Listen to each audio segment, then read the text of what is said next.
काय करावं समजेना.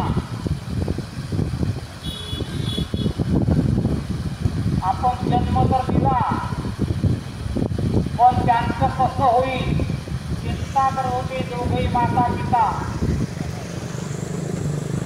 शेवटी त्यांनी निर्णय घेतला, आपल्या मुलांच्या कल्याणासाठी आपण शिक्षा भोगायला तयार झाले आणि मृत्यूदंडाची शिक्षा घ्यायची त्यांनी ठरवलं. पण मृत्यूदंडाची शिक्षा घेण्याच्या अगोदर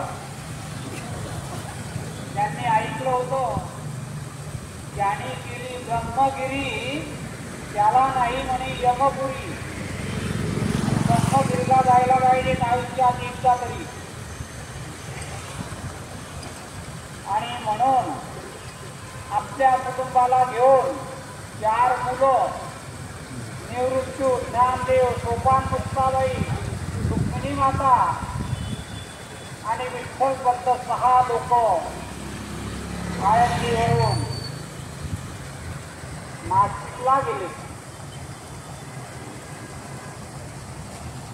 आणि मग त्या ब्रह्मगिरी पर्वताला प्रदक्षिणा मारायचं ठरलं. तिथल्या ब्राह्मणांना विचारलं, आता आम्हाला मृत्यूदंडाची शिक्षा भोगायची आहे, म्हणून त्याच्या अगोदर ब्रह्मगिरीला प्रदक्षिणा मारायची आहे.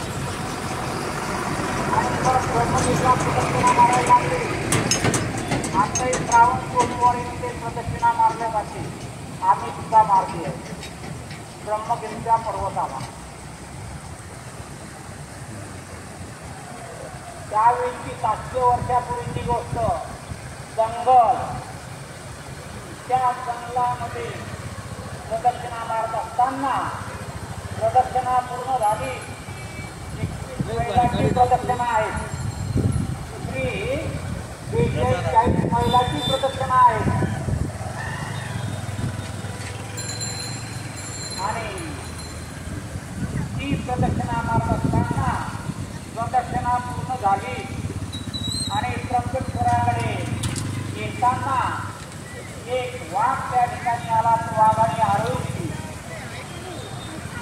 वाघाने जशी आरोळी दिली, वाघाला पाहिलं तसे सर्वे पैरावरा पळायला लागले आपला जीव घेऊन. 6 जण 6 दिशेला गेले. जेव्हा आपल्यावर काय येतो ना, तेव्हा आपल्याला समजते. तोपर्यंत खूप प्रेम करतात एकमेकावर, पण जेव्हा काय येतो तेव्हा आपापला जीव घेऊन सर्वे पळतात. 6 लोक 6 दिशेला पळाले आणि वाघ लागला जो कागाच्या पाठीमागे. 5 लोक एका बाजूला गावाकडे आले आणि एकनाथ महाराज उलटे पहाडाकडे गेले. पाठीमागे वाघ लागला आहे. पहाडाकडे गेले, दिशेने धावत होते. वाघ पाठीमागे धावत होता. पहाडाच्या जवळ गेले. त्या पहाडाला चित्र दिसलं. त्या चित्राजवळ गेले. आतमध्ये जायला लागले. आतून आवाज आला,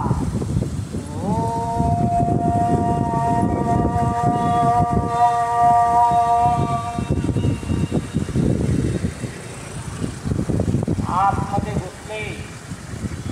आवाजाच्या दिशेने आतून आवाज आला, आओ बेटा निवृत्ती आओ, मैं तेरी राह देख रहा हूं.